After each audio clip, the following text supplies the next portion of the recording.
A calorie is a calorie is a calorie. Or is it? Let's talk about that. Hello, I'm Dr. Sam, this is Dr. Sam's Health, and today I would like to talk about this infamous phrase, a calorie is a calorie is a calorie. Personally, I believe that it's a total nonsense, and I would like to illustrate it to you today in this video. But prior to doing so, I would like to make my regular disclaimers, which are, I'm a medical doctor, but nothing I say here on my YouTube channel or on my website, drsamshealth.com, by the way, check it out, is a medical advice. Also, all opinions expressed in my videos are solely mine, and they do not necessarily represent the opinions of my regulatory bodies, my colleges, my universities. So, having spoken about the disclaimers, I would like to dive in and talk about this infamous phrase. I started my video with saying that, in my opinion, this phrase is nonsense, simply because I do not see any sense in this statement. A calorie is a calorie is a calorie doesn't make sense mathematically. For example, it's exactly the same thing as saying x equals x equals x, and there is no meaning behind that. Semantically or grammatically, this sentence is nonsensical again, just because it doesn't convey any meaning. There is no new information there. I don't even understand why people are saying this. Maybe there is some sort of a psychological trick, some sort of assertiveness exercise that people are using to feel better about themselves, to instill certain dogma that a calorie is a calorie, it's always a calorie, we should treat calories as calories, energy in equals energy out. People are talking about this, the laws of thermodynamics in their videos. I will make a special video about that. That deserves a special video, quite honestly. But to me, as to a doctor, somebody who knows biochemistry, physiology, this phrase again doesn't make any sense. So let me explain, and let's start with the very definition of a calorie. So a calorie is a unit of energy or heat. Actually, the word calorie stems from the word calor, which means heat. So in physics or in biology, it is a unit of energy or heat that is equivalent to the amount of energy that is necessary to spend in order to raise the temperature of 1 gram of water by 1 degree Celsius. It sounds simple, but it is not as simple, to be honest. First of all, most of the physicists or people in Europe, people who use international system of measurements, they use joules to describe amounts of energy. Instead, in nutritional science, in biochemistry, in physiology, in North America actually, we use calories. And unfortunately, the term calorie, or the unit calorie, has two meanings, which is quite unique in science, to be honest. So I just gave you a definition of a small calorie, a gram calorie. So again, it's the amount of energy that is necessary to be spent in order to raise the temperature of 1 gram of water, 1 milliliter of water by 1 degree Celsius. I'll ask you a question. How do you think we call 1,000 calories? Kilocalories? Or, believe it or not, a calorie? What? Yeah. So 1,000 calories is a calorie. You see why a calorie is a calorie doesn't make sense, even at that level. So let me explain that part.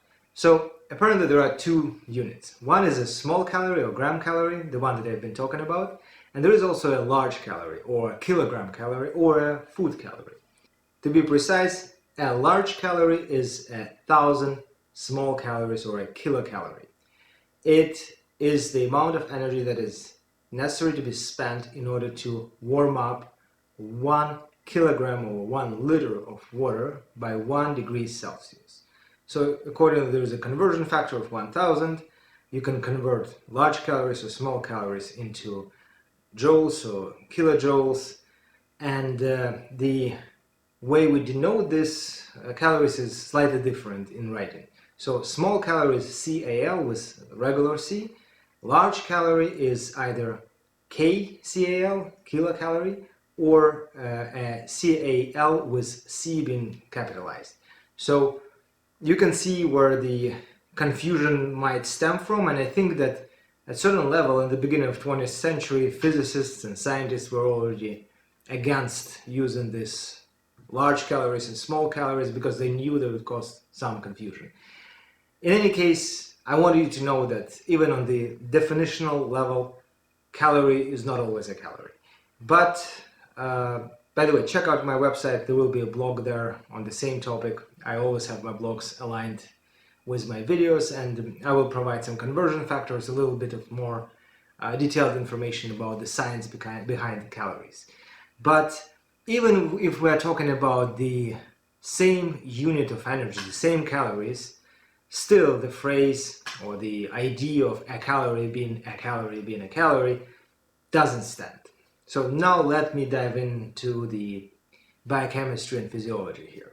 The very first thing we have to know that pretty much any matter, at least organic matter, contains some energy inside of it. So for example, I've got this sheet of paper, right? If I take this sheet of paper and put it in fire, set it on fire, it will burn and will produce some fire and some energy will be released. And we can observe this energy, we can see it because it will irradiate, and we can use this energy to even boil some water or warm some water, and effectively you can see visually as an experiment that there are some calories being released when we burn this sheet of paper. But if I take this sheet of paper and I decide to eat it, I don't think that my body will be able to extract any calories from this sheet of paper. Just because my body, my digestive tract, is not properly equipped to process cellulose, which is the main component of paper.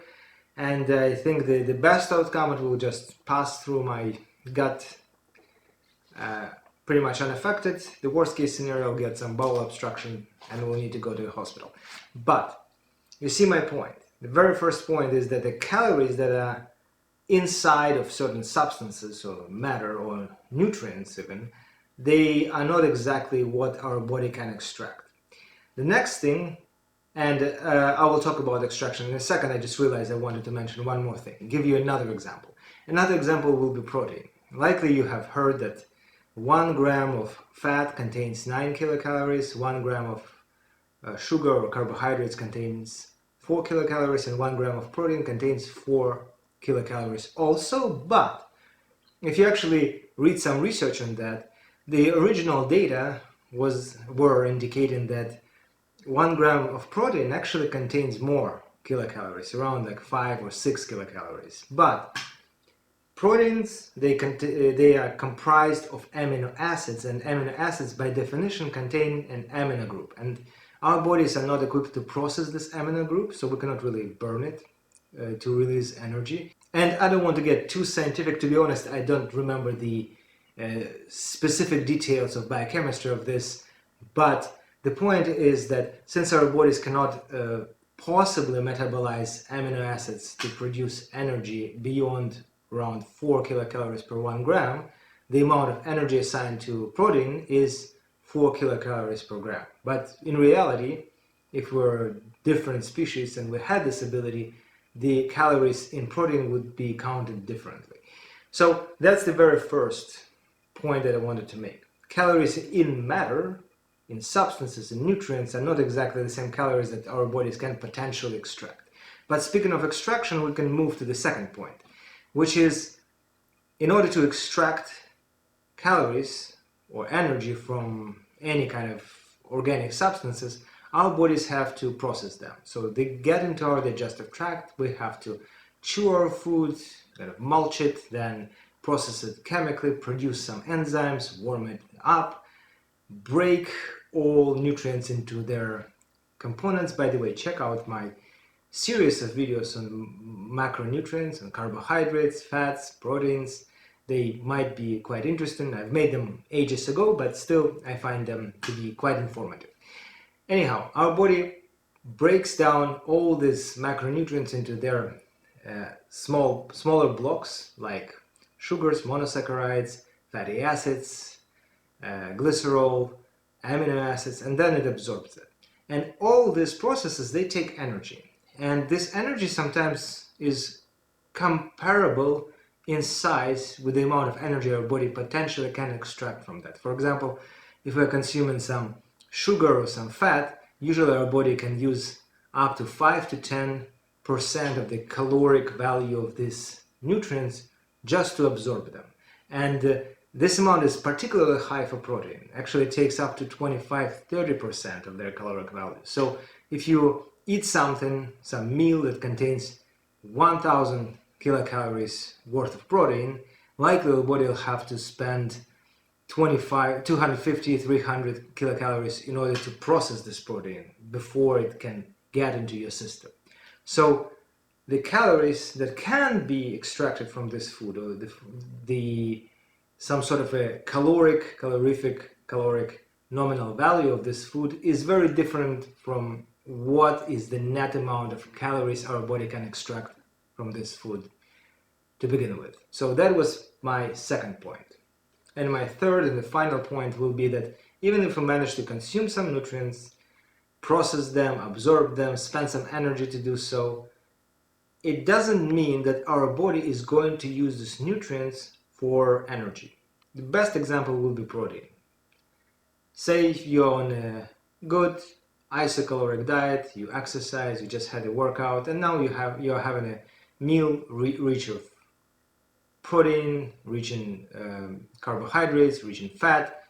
You got plenty of energy there. So your body will take in all of these nutrients, break them down, it will absorb them, it will use likely carbohydrates first to produce some energy, to replenish glycogen supplies. It will likely deposit the fat, and then the question is what it's going to do with protein. I don't think that your body is going to use this protein for energy in this situation, because it has plenty of energy. Likely what it will do is it will use this protein to build your muscle or other tissues, repair and so on. So instead of burning these calories, which actually protein is the worst source for energy, our body only uses it when you are starving, in starvation mode, which is the subject for another video.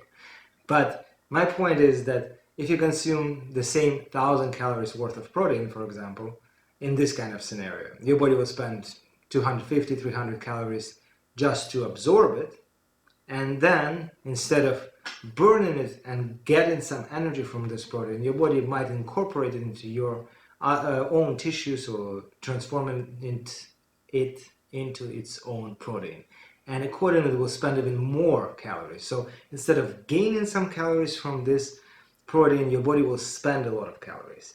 So you can see that on each and every step, a calorie is a calorie is a calorie doesn't make any sense. There's a calorie in certain nutrients or substances. They are not exactly the same that the calories that we can actually absorb, which is way less, and it's definitely not exactly the same amount of calories that will be used for energy. So in general, on every single level, I think it's evident that a calorie is a calorie is a calorie is a total nonsense. So I hope that we have successfully debunked that, and we can put this notion of a calorie is a calorie is a calorie to rest. But it's just one of the many examples of how misguided or misconstrued information is in the world of nutrition, fitness industry, weight loss. There are lots of gurus who are saying things like that and very confidently, and unfortunately these people might mislead you or misguide you.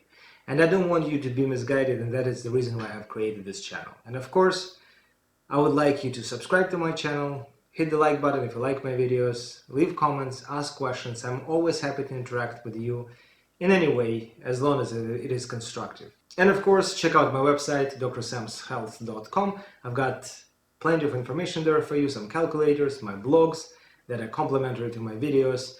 And the site is in constant development. There are new things being added there. There are mini series of blogs, again, that correspond to my videos. So if you prefer reading stuff rather than listening to some dude with an accent, you're welcome to check out my website. In any case, thank you for watching, and I hope to see you in my next video, which will be about the metabolic rate conundrum. All the best.